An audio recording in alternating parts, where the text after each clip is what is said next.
This was interesting. A floating target. This would require coordination, balance, and timing. John was sure the dots would be lost, but he was happy to guide them to triumph.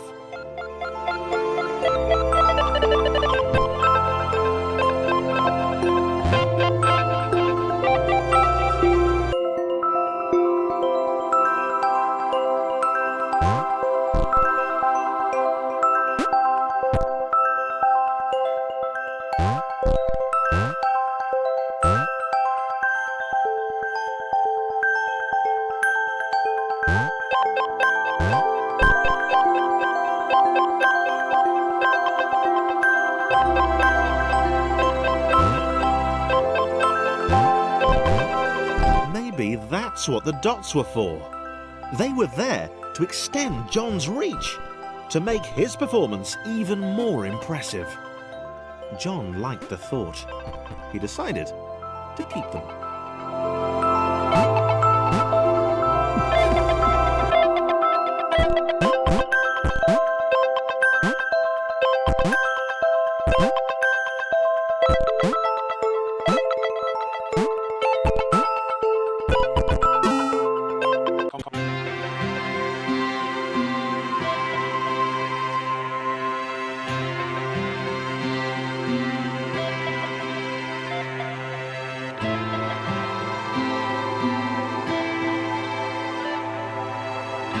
So, this was how Claire would die. She knew it would happen eventually. She was rubbish at jumping, and she moved slowly. She felt a little like her continued existence was breaking some kind of natural order. The crumbling pillar was a dramatic death, she supposed. Wait, what? Claire couldn't shake the feeling that she was not, in fact, dead. It was at that moment that Claire realised she had superpowers.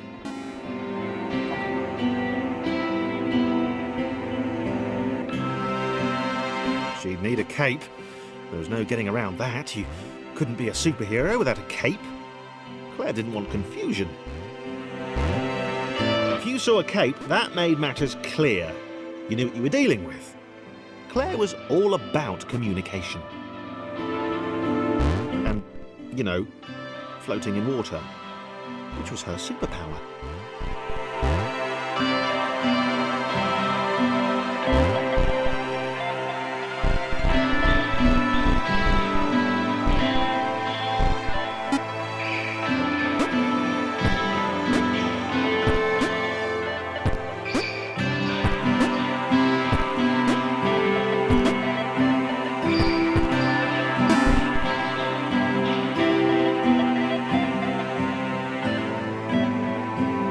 Right, fear not, my skinny friends, for I am Claire, and I will save you.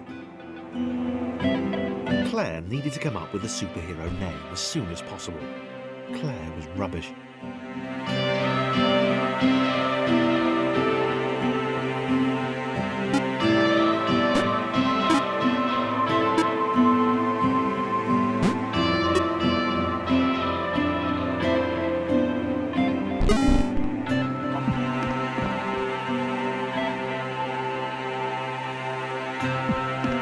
Claire arrived just in time, which was, of course, the perfect moment for superheroes to arrive.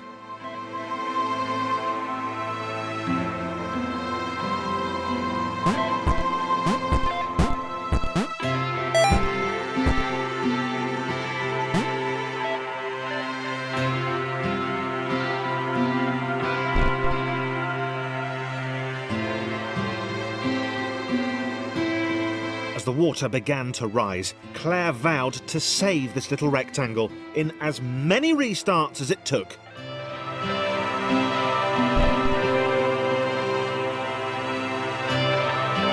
Claire wondered if Thomas would make a good sidekick. Or was she more the lone Avenger type? She'd like that. The sole hero in a world of rectangles and conveniently placed pools of toxic water.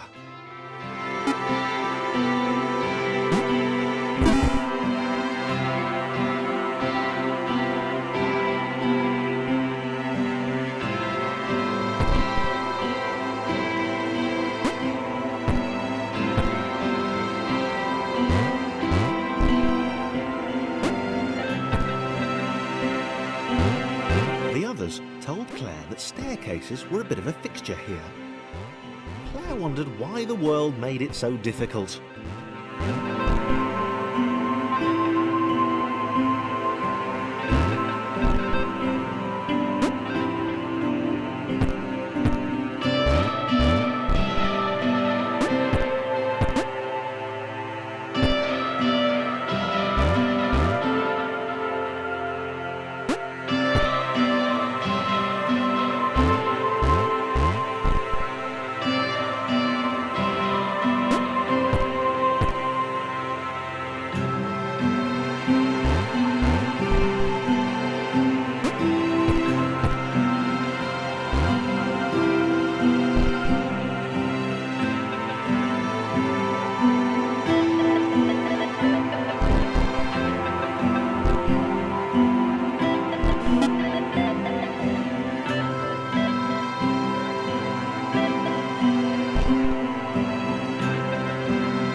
Probably needed a nemesis, a villain who would show their true colours at the worst possible moment, hurting all she held dear.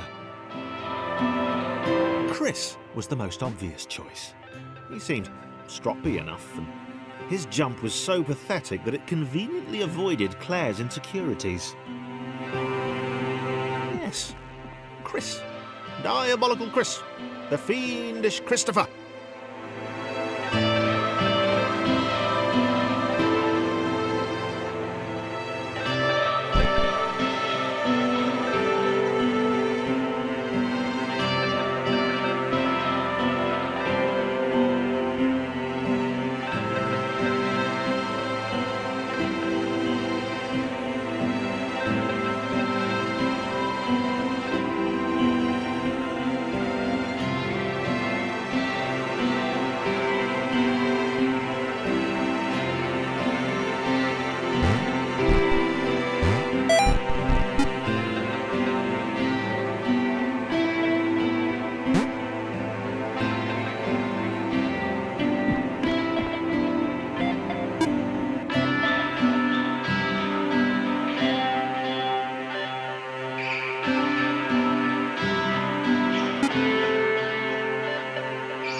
Gone? Was he off somewhere, plotting Claire's downfall? If Claire was honest, and she had to be because she was a superhero, this was a troubling turn of events. Still, there were reasonably sized bodies of water to cross.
arms over water, eh?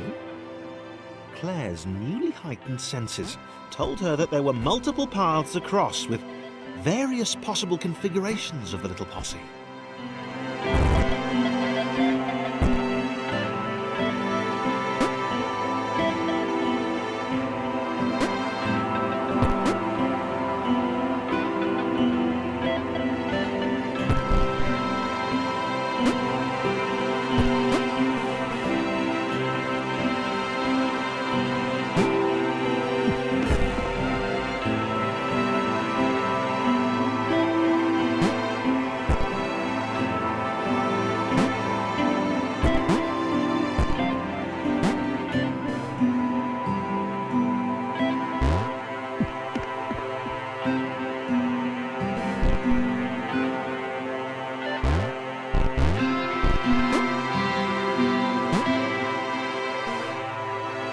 They were doing really well.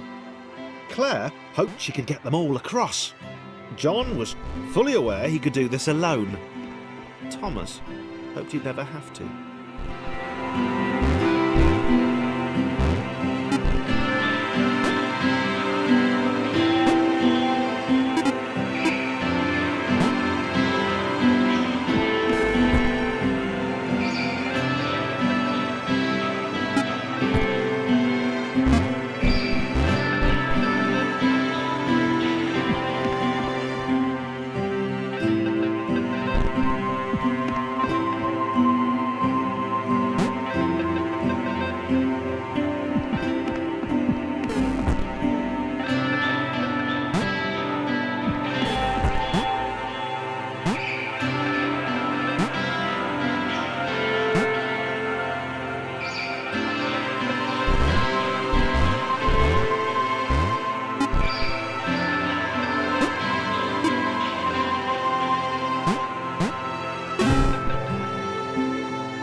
Claire was alone, which was odd, because she wasn't meant to be alone.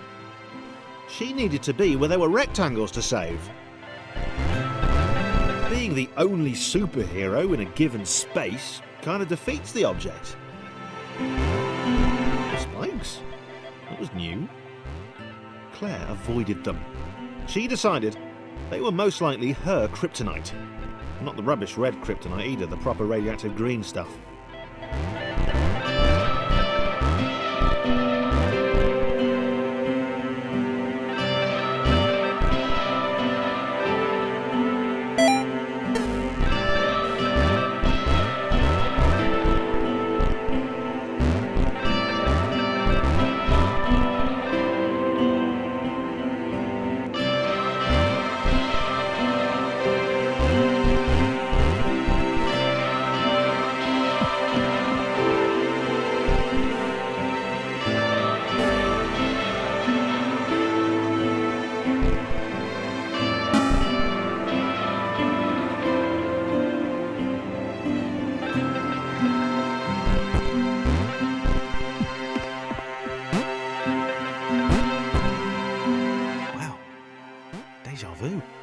The world was repeating, and this time Thomas was here. Claire felt something had gone wrong. There was a disturbance in the force. Something had altered the matrix. The world was reacting to their progress. It was amassing its forces. It was plotting against them. Claire finally had a nemesis.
was pleased this one was behind the wall. Maybe he'd never know what she could do. Maybe they could just have a conversation, hang out. As long as he didn't find out what she could do, which would never happen so long as they stayed separate.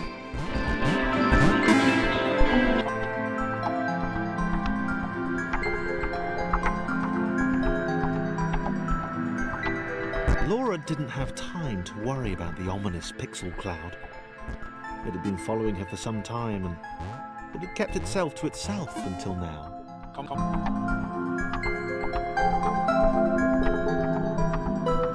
As the square, who had shyly introduced himself as Chris, bounced atop Laura, she began to worry that he was just using her like all the others had. They'd all bounced too, and then they disappeared when her back was turned.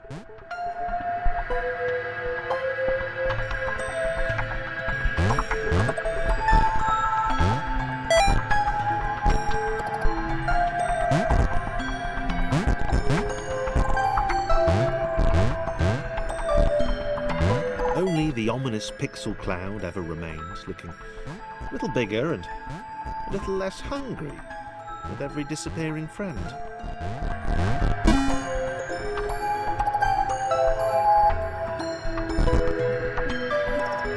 With every bounce, Laura found herself less and less irritated by Chris. She started to miss him when he wasn't there, on another platform or something.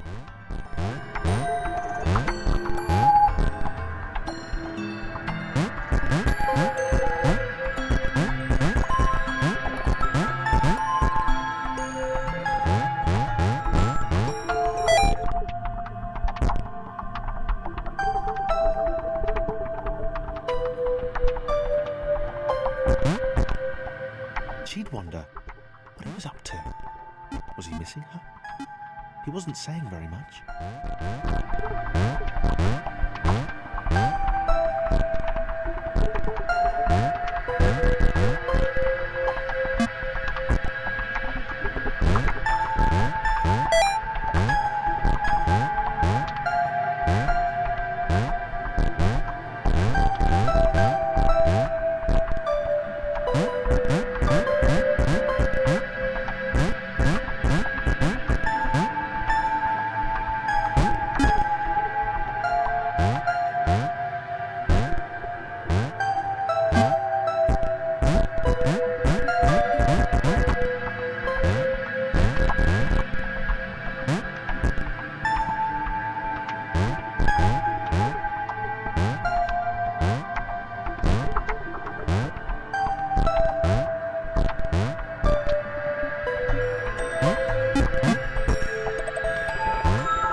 Chris was in love.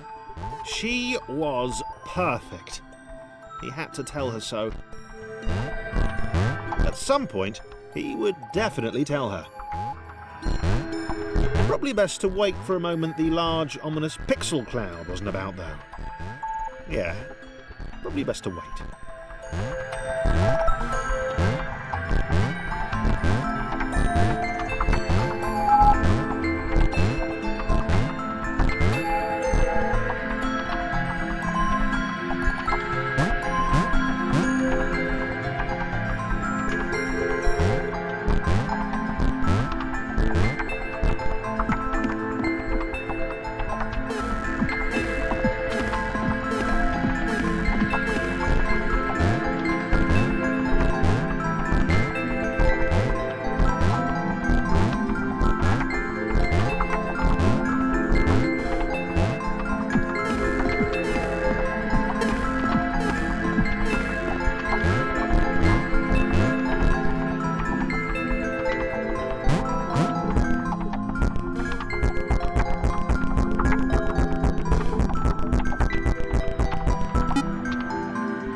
Chris was massively disappointed to run into the gang again. He'd enjoyed the alone time with his new girlfriend.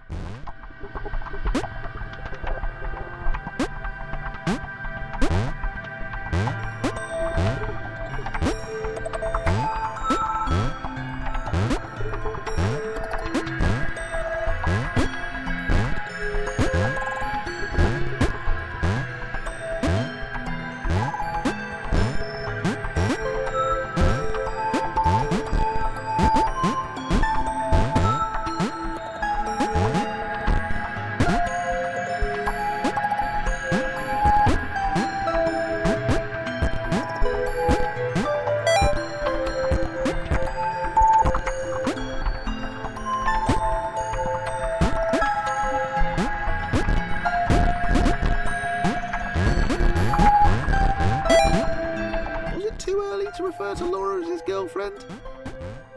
Only if I say it out loud, he told himself. He didn't want to scare her off.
Others seemed suspicious of Laura and the eager-looking pixel cloud of death which seemed to be watching her.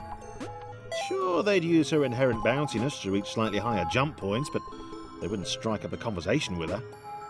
Chris found them rude. Rude? And always there.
The others wouldn't drop it. Who's that cloud guy? Why is he following us? What's that rumbling hungry sound he keeps making? Chris, can we just leave Laura behind?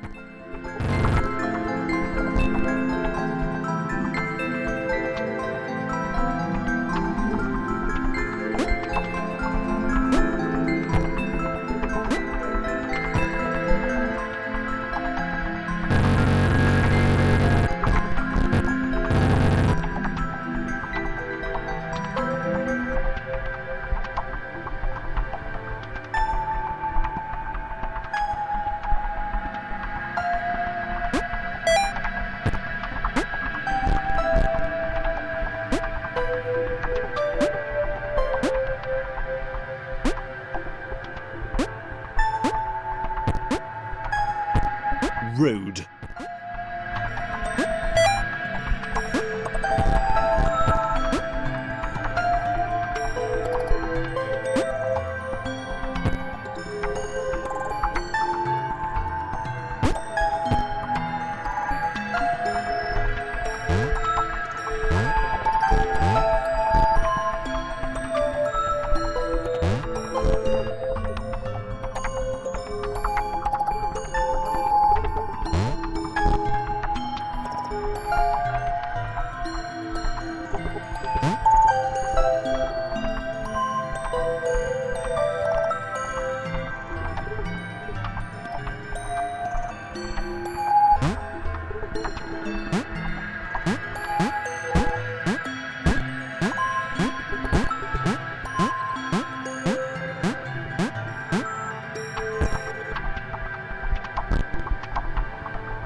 liked her new gang. She liked Chris. She liked having friends. These ones seemed to be sticking around too. Not like those losers from before.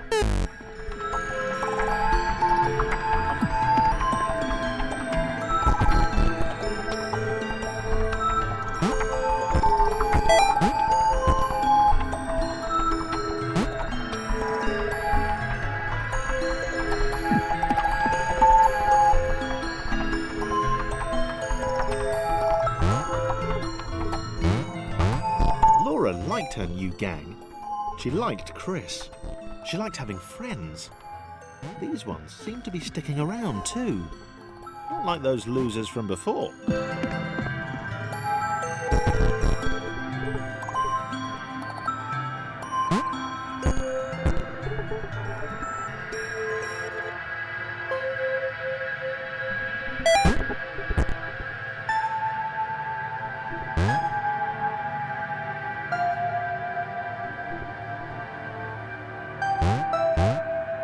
Laura liked her new gang.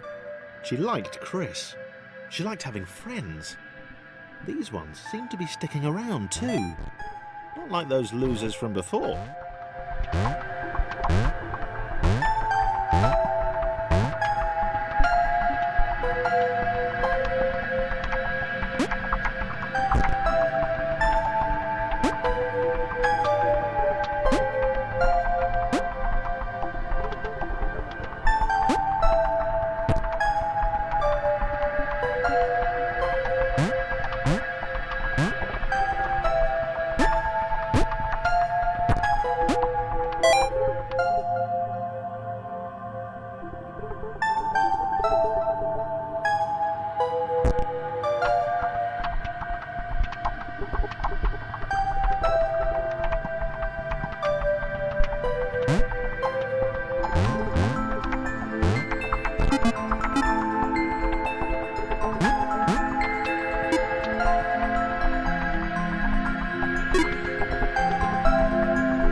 Cloud was getting closer.